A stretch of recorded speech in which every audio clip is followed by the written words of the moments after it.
Hello बच्चों, super 30 एक्सर series में आप लोगों का स्वागत है। आज हम स्टार्ट करेंगे लीनियर इक्वेशन। लीनियर इक्वेशन के जितनी छोटी छोटी बातें होंगे हम इस लेक्चर में डिस्कस करेंगे और इसके बाद में जो आपको लेक्चर मिलता है उसमें हम प्रॉब्लम को डिस्कस करते हैं जो आप लोगों को पता है। तो सबसे पहले हम समझते हैं कि लीनियर इक्वेशन होता क्या है। ठीक है, a linear equation is an equation that contain one or more variable and the highest power of each variable is 1. Linear equation एक ऐसा इक्वेशन होता है जिसमें एक या एक से ज्यादा वेरिएबल होते हैं और उस वेरिएबल के हाईएस्ट पावर 1 होता है। क्या हमने कहा कि लीनियर इक्वेशन एक ऐसा इक्वेशन होता है जिनमें वेरिएबल 1 या 1 से ज्यादा होता है और उन वेरिएबल के जो हाईएस्ट पावर होता है 1 होता है, उसको हम कहते हैं लीनियर इक्वेशन। बताइए, कोई दिक्कत, कोई परेशानी? पहले मैं जनरल फॉर्म पढ़ा देता हूं, फिर समझेंगे कि लीनियर वर्ड आया कहां से। ठीक है, या तो आप पहले यही समझ लो। The word linear comes from the Latin word linea which means a straight line. Linear equation Latin word से लिया गया है, लीनिया से, जिसका मीनिंग होता है स्ट्रेट लाइन या कह सकते हैं लाइन। जनरल फॉर्म अगर लीनियर इक्वेशन का देखने जाएंगे तो A X plus B equal to C where A not equal to 0। General form जो लीनियर इक्वेशन का होता है वो होता है ए एक्स प्लस बी बराबर सी, जहां पे ए 0 के बराबर नहीं होना चाहिए। Where a is coefficient of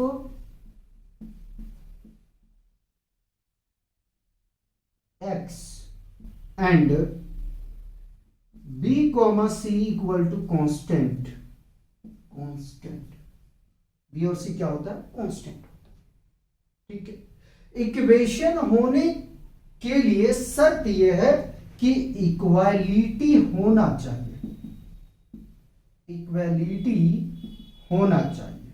अगर इक्वालिटी मौजूद नहीं है एक्सप्रेशन में तो बाबू वो इक्वेशन नहीं होगा, बल्कि वो पॉलिनोमियल में कंसीडरेशन किया जाएगा।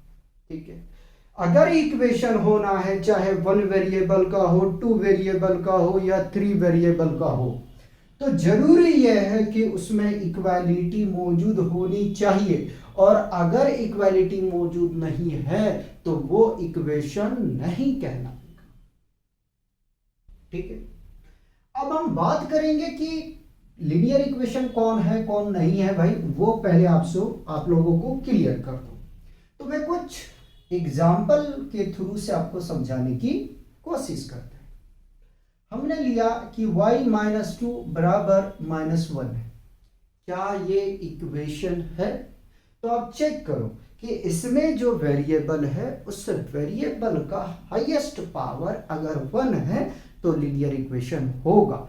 साथ ही साथ ये भी चेक करो कि इक्वालिटी मौजूद है तो वो इक्वेशन होगा।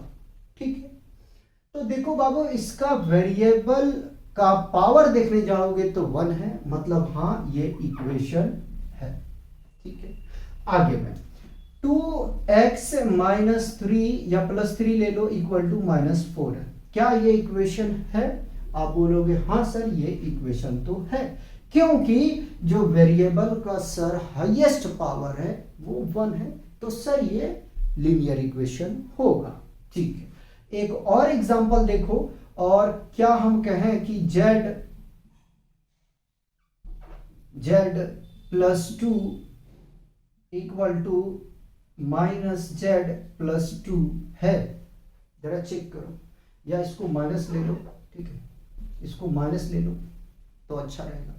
क्या ये लीनियर इक्वेशन है? बताइए, लीनियर इक्वेशन है? हाँ सर है। क्यों है? तो सर जो वेरिएबल है उसका हाईएस्ट पावर 1 है, वेरिएबल है उसका हाईएस्ट पावर 1 है, इसलिए सर ये इक्वेशन होगा। ठीक है, आगे में 1/x इज इक्वल टू -9, क्या ये इक्वेशन है? बताइए, क्या ये इक्वेशन है? तो बहुत बच्चे ये करेंगे, कहेंगे कि sir 1/x is equal to -9, तो सर 1 अगर मैं सर बोथ साइड पे क्या करूं, x से मल्टीप्लाई कर दूं तो x/x is equal to -9x, sir ये कैंसल आउट होगा तो 1 इज इक्वल टू -9x आ गया। सर ये इक्वेशन है। तो मैं ये कहना चाहूंगा कि मेरे भाइयों, इक्वेशन बताने के लिए ओरिजिनल फॉर्म लेते हैं, ना कि ट्रांसफॉर्मेशन फॉर्म को लेते हैं। फिर से मैं कह रहा हूं, इक्वेशन अगर यानी कि लीनियर इक्वेशन बताना है तो उसका हम ओरिजिनल फॉर्म लेंगे। ठीक है, ट्रांसफॉर्म वाला जो फॉर्म है उसको नहीं लेंगे, जैसे कि हमने इसमें क्या किया, ट्रांसफॉर्मेशन कर दिया। क्या ट्रांसफॉर्मेशन किया था? तो हमने ये ट्रांसफॉर्मेशन किया था कि x को हमने बोथ साइड पे मल्टीप्लीकेशन कर दिया था। ठीक है, तो ये जो हमें मिला है, ये मिला है ट्रांसफॉर्मेशन एक्सप्रेशन मिला है, या तो कह सकते हैं ट्रांसफॉर्मेशन वाला लीनियर इक्वेशन मिला है, जबकि ये ट्रांसफॉर्मेशन नहीं है। यानी कि इक्वेशन को बताने के लिए ओरिजिनल फॉर्म होना जरूरी है, ट्रांसफॉर्मेशन वाला को आप इक्वेशन नहीं कहोगे। अदरवाइज अगर आपने कह देते हो कि ये इक्वेशन है तो ये आपका मिसकंसेप्शन की वजह से गलत हो जाएगा। मेरे हिसाब से मेरी बात आपको समझ में आ रही होगी कि मैं कहना क्या चाह रहा हूं। ठीक है, आगे में x tending to power -2 equal to 9x, क्या ये इक्वेशन है? बताओ मुझे, क्या ये इक्वेशन है? तो बिल्कुल नहीं है। क्या है? बिल्कुल नहीं है। क्यों नहीं है? फिर वही बात आ गया कि आप इसको आप लिखने के लिए जाओगे तो 1/x² is equal to 9x लिखोगे। ठीक है, और यहां जो वेरिएबल का पावर है वो 2 के साथ साथ डिनोमिनेटर में है। मैंने आपको जब पॉलिनोमियल करवा रहा था वहां पे मैंने बताया था कि पॉलिनोमियल होने का शर्त यह है कि उसका पावर यानी कि जो डिग्री है वो नेगेटिव नहीं होना चाहिए। ठीक है, फ्रैक्शन में नहीं होना चाहिए, डेसिमल में नहीं होना चाहिए, वेरिएबल जो है डिनोमिनेटर में नहीं होना चाहिए, तो वो पॉलिनोमियल होगा।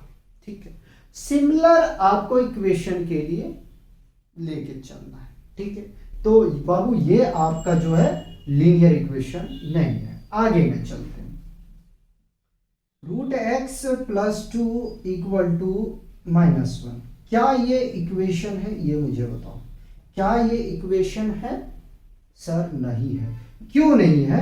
कि सर हमें पता है कि रूट का वैल्यू होता है सर हाफ, और सर अगर थोड़ा सा सॉल्व करने जाऊंगा तो ये मिल जाएगा हमें 1/2 + 2 इक्वल टू -1। सर इसका पावर हो गया सर 0.5 यानी कि 1/2, तो सर ये इक्वेशन नहीं होगा, ये इक्वेशन नहीं होगा। और देखो जरा सा कैसा इक्वेशन नहीं होगा, लीनियर इक्वेशन नहीं होगा, ये याद रखिएगा। मैं इक्वेशन बोल रहा हूं तो फिर गलत हो जाएगा। ठीक है, और देखो जरा x² + 4x, ठीक है, बराबर -4x + 2, क्या ये इक्वेशन है? सर नहीं है। क्यों नहीं है बाबू? तो आप बोलोगे सर अगर हम वेरिएबल को देखें सर तो इसका हाईएस्ट पावर 2 है सर, इसकी वजह से सर ये हमारा लीनियर इक्वेशन नहीं होगा। ठीक है, याद रखना बच्चों की जो लीनियर इक्वेशन है, लीनियर इक्वेशन ठीक है, उनका जो हाईएस्ट डिग्री होता है यानी जो डिग्री होता है, डिग्री वो हमेशा 1 होगा। कितना होगा? हमेशा 1 होगा। कितना होगा? हमेशा 1 होगा। अब हम बात करते हैं कांस्टेंट को लेकर। कांस्टेंट का वर्ड से ही नहीं पता चल रहा, फिक्स्ड। ठीक है, जो वैल्यू फिक्स्ड होगा ठीक है, चेंज नहीं होगा भैया, वो कांस्टेंट होगा।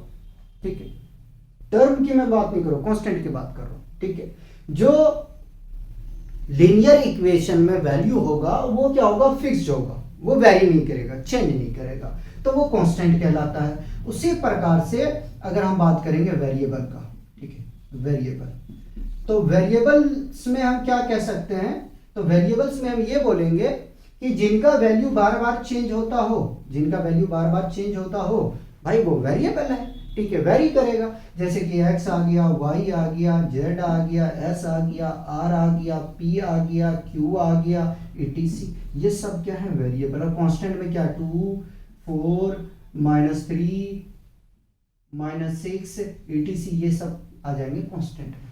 कांस्टेंट में और कुछ हो सकता है। ठीक, बताओ यार, कोफिशिएंट की बात करने जाएंगे, कोफिशिएंट की। कोफिशिएंट में क्या होता है बाबू कि एक्स स्क्वायर के साथ में जो वैल्यू होता है, एक्स स्क्वायर नहीं बोले, एक्स के साथ में जो वैल्यू होता है वो कोफिशिएंट होता है। जैसे कि यहां अगर देखने के लिए जाएं, जैसे मैं लिख देता हूं 9x + 2, ठीक है, तो अगर इसको आपको बोले कि भाई मुझे कोफिशिएंट बताओ, तो देखो कि x के साथ में जो गुना है, मल्टीप्लाई है, जो नंबर, ठीक है, जो मल्टीप्लाई नंबर है वही उस पॉलिनोमियल एक्सप्रेशन का कोफिशिएंट होगा। कहीं पे भी अगर कोफिशिएंट, वेरिएबल, कांस्टेंट आपको देखने के लिए मिले ना, तो इन चीज को याद रखना। वेरिएबल में क्या होता है, चेंज होता है, ठीक है, कांस्टेंट में फिक्स होता है। कोफिशिएंट चाहे वो एक्स स्क्वायर का पूछ ले, चाहे एक्स का पूछे, एक्स क्यूब का पूछे, एक्स का पावर 4 रहे, एक्स का पावर 5 रहे, किसी का भी आपको कोफिशिएंट पूछे तो सबसे पहले जिस वेरिएबल का आपको कोफिशिएंट पूछ रहा है उस वेरिएबल में जाओ और देखो कि मल्टीप्लाई में क्या है। जो मल्टीप्लाई में होगा वही कोफिशिएंट होगा। तो यहां x का कोफिशिएंट क्या है बाबू, यहां x का जो कोफिशिएंट है वो 9 है।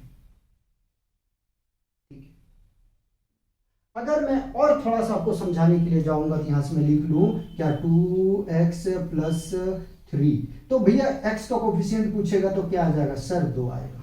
क्या आएगा सर, 2 आएगा कोफिशिएंट। क्यों 2 आएगा सर, x के साथ में मल्टीप्लाई तो 2 है, तो सर कोफिशिएंट 2 ही होगा ना, 3 तो होने के कोई चांसेस ही नहीं सर। कि सर कोफिशिएंट वही, उसी को हम कहते हैं सर जो वेरिएबल के साथ में मल्टीप्लाई होता है, चाहे वो वेरिएबल आपका x के फॉर्म में हो, x² के फॉर्म में हो, y² के फॉर्म में हो, z³ के फॉर्म में हो, या t का पावर 4 के फॉर्म में हो। जिसका कोफिशिएंट पूछा है जाओ और देखो कि भाई मल्टीप्लाई उस वेरिएबल के साथ में है कौन, जो मल्टीप्लाई होगा वही उसका क्या कहलाएगा, कोफिशिएंट कहलाएगा। क्या कहलाएगा, कोफिशिएंट कहलाएगा। बताओ यहां तक कोई दिक्कत है, कोई परेशानी है तो मुझे बताइए।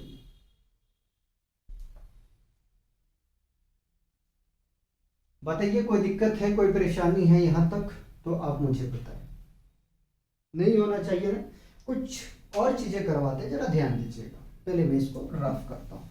कोफिशिएंट और डिग्री ये सब थोड़ा सा कंसेप्ट में क्लियर करो, ठीक है, बड़ा बच्चों को कंफ्यूजन रहता है, तो थोड़ा सा 5-7 मिनट और देख लो। ठीक, अब मैं टॉपिक से थोड़ा हटूंगा। ठीक है, पहले मैं डिग्री कोफिशिएंट आपको पूरी क्लियर कर दूं।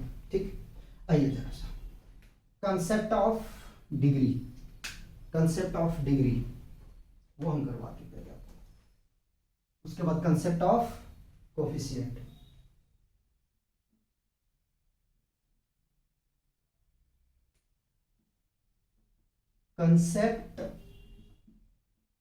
Concepts of degree. देखो लीनियर पॉलिनोमियल पे ज्यादा है नहीं कंसेप्ट, ठीक, कंसेप्ट ऑफ डिग्री मैं कोई भी रेंडमली हम ले लेता हूँ इक्वेशन या पॉलिनोमियल से समझाने की कोशिश करता हूँ। मान लेता हूँ पॉलिनोमियल से समझा रहा हूँ, ठीक है, लेकिन लीनियर इक्वेशन पढ़ा रहा हूँ तो लीनियर में ही रहता हूँ। ठीक है, हाँ थोड़ा सा चेंज कर दूंगा मैं। मान लेता हूँ मैं कोई इक्वेशन ले लेता हूँ x² + 4x + 3, ठीक है, बराबर 0 मान लेते हैं। ठीक, अब बताओ यार इसका डिग्री क्या होगा। तो डिग्री देखने का जो सबसे बेस्ट तरीका यह है कि आप वेरिएबल को चेक करो। चेक कर लिए भाई, जो इक्वेशन दिया इक्वेशन में गए, आपने चेक किया कि किस वेरिएबल का हाईएस्ट पावर है उस इक्वेशन में, उस पॉलिनोमियल में, उस एक्सप्रेशन में। जिसका हाईएस्ट पावर होगा वही डिग्री होगा। तो इसका डिग्री कितना होगा, इसका डिग्री कितना होगा भाई, तो इसका डिग्री होगा 2। मैं अब कोई एक्सप्रेशन लिख रहा हूं रेंडमली, x का पावर 4 प्लस y का पावर 9, ठीक है, या तो x का x के ही टर्म में चल लेते हैं, प्लस 6x² प्लस नहीं माइनस ले लेते हैं, -7x प्लस 9, ठीक। डिग्री बताओ इसका, इसका डिग्री बताओ। तो क्या करोगे, पहले इस एक्सप्रेशन को चेक करो, ठीक, चेक कर लिया। चेक करने के बाद में आप देखो कि किनका हाईएस्ट पावर है, तो जिसका हाईएस्ट पावर होगा वही डिग्री होगा। तो भाई इसका जो डिग्री होगा वो कितना होगा, 9 होगा। इसका डिग्री कितना होगा, 9 होगा। और देखो जरा सा, x² प्लस 9 इक्वल टू 6 है, ठीक। बताओ ये डिग्री क्या होगा, डिग्री बताओ। तो निकालने जाओगे ना, x प्लस 9 बराबर 6, ठीक है। या थोड़ा सा रूट में हमने दिया है, कंफ्यूज मत होना। तो इसका डिग्री कितना आ जाएगा, 1 आ जाएगा, डिग्री 1 आ जाएगा, डिग्री कितना आ जाएगा, 1 आ जाएगा, ठीक। और आगे में आपको बताना है, ठीक। और एग्जांपल लो, और एग्जांपल लो, z² / 2 प्लस 2 बराबर 2 है, मान लो, ठीक। अब इसका डिग्री बताओ, इसका डिग्री कितना होगा। तो इसका डिग्री होगा बाबू 2। कैसे 2 होगा, वेरिएबल का हाईएस्ट पावर कितना है, 2 है, तो इसका डिग्री 2 होगा, ठीक। अब मैं आपको समझा देता हूं कोफिशिएंट यहीं पे, ठीक है। अब यहीं पे मैं समझा देता हूं कि कंसेप्ट ऑफ कोफिशिएंट, कोफिशिएंट देखो बाबू, जो मैं डिग्री और यहां कोफिशिएंट समझा रहा हूं, ठीक है, मैं लीनियर इक्वेशन से हट गया क्योंकि कई अलग अलग तरह के एक्सप्रेशन मैंने लिया है, ठीक है। तो ये मत कहना सर ये इक्वेशन नहीं है, ये पॉलिनोमियल लिख दिया, ठीक है। आपको समझाने के लिए मैं थोड़ा सा डिविएट हुआ हूं अपने पाथ से, ठीक है। चलिए अब कोफिशिएंट बताओ, इसी का कोफिशिएंट जरा सा बताओ, बताओ क्या आएगा, बताओ। तो सर इसका अगर मैं पूछूं कि x² का कोफिशिएंट बताओ, तो x² का आगे में मल्टीप्लाई क्या है, कुछ नहीं तो 1। तो कोफिशिएंट क्या होगा, coefficient of x² equal to 1। अगर मैं पूछता कि कोफिशिएंट मुझे x का बताओ, तो coefficient of x equal to 4। अगर मैं पूछता कांस्टेंट टर्म बताओ, तो भैया 3, ठीक। अब आओ जरा सा, अगर मैं आपको इस इक्वेशन में पूछता, इस इक्वेशन से कि भैया x² का कोफिशिएंट बताओ, ठीक है, किसका बताओ, x का पावर 4 का, सर 1 आएगा, ठीक।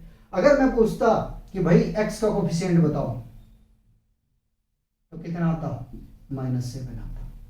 तो देखो डिग्री और कोफिशिएंट में अपना कंसेप्ट क्लियर रखो, जितना क्लियर रहेगा उतना आपके लिए रास्ता आसान होगा, ठीक है। अभी तो चलो मैं छोटे क्लास का फाउंडेशन करवा रहा हूं, जब मैं अलजेब्रा ले लूंगा और एडवांस मैथमेटिक्स में चलूंगा, तो भाई वहां पे तो आपको समझ में आना चाहिए डिग्री क्या है, कोफिशिएंट क्या है, कांस्टेंट क्या है, वेरिएबल क्या है, ठीक है। ये सब सारी चीजें आपको समझ में आना चाहिए, ठीक है। 1-2 एग्जांपल और लो जहां डिग्री और कोफिशिएंट हम बताते हैं, ठीक। तो मैं नीचे लिखता हूं क्योंकि यहां हम बता देंगे। एक एक्सप्रेशन लिख रहा हूं, ठीक है, मैं लिखता हूं f of x is equal to x² plus 2x minus 3x plus 9x² plus 11x, ठीक। घबराओ मत, इसको सॉल्व करने की जरूरत नहीं, पहले जाओ एक्सप्रेशन में, ठीक है। आपको पहले डिग्री बताना है, क्या बताना है, डिग्री। तो डिग्री क्या होगा इस फंक्शन का, इस फंक्शन का डिग्री क्या होगा। तो देखो हाईएस्ट पावर कितना है, 2 है, तो इसका डिग्री 2 हो जाएगा। अब बात रह गया कि कोफिशिएंट उनके ऊपर डिपेंड कर रहा है कि क्या आपसे पूछ रहा है। अगर आपको पूछता है कि भैया एक बात बताओ मुझे कि, गलत हो जाएगा, सीधा रखो, कोफिशिएंट ऑफ एक्स स्क्वायर पूछा तो कैसे बताओगे? इसी एक्सप्रेशन को देख के? नहीं भाई, पहले इनका काम करो।